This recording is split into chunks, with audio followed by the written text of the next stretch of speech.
اینقدر خود جگرخون نکن. بعض وقتا انسان مجبور میمونه. زندگی معنیش همیه.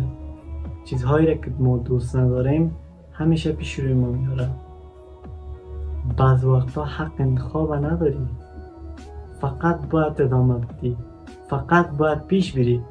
اشتباهاتی که انجام دادی، خطاهایی که از پیش سر زده، ای باعث ضعیف شدن تو نشده. ای باعث ازی شده که تو دگام قوی شوی. تو میخوایی در داخل خود بندازی، چون احساس میکنی کسی نیست که تو را درک بکنه، گوش بکنه. اما بعض وقتا چیزایی را که احساس میکنی واقعیت داره. براستی هم انسان ها نمیخوان تو را گوش بکنن، درک بکنن.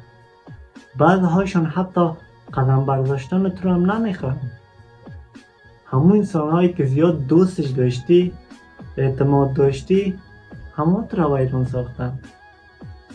کارهایی را که انجام میدی شاید تو را ناراحت بکنه، شاید دل تو را بشکنانه، ولی این به این معنی نیست که تو یک آدم بی‌ارزشی هستی.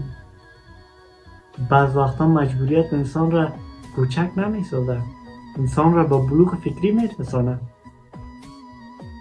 بعض وقتا انسان باید به خود بگوید صحیح است، من هستم هنوز، چون همین باعث قوی تر شدن تو میشه.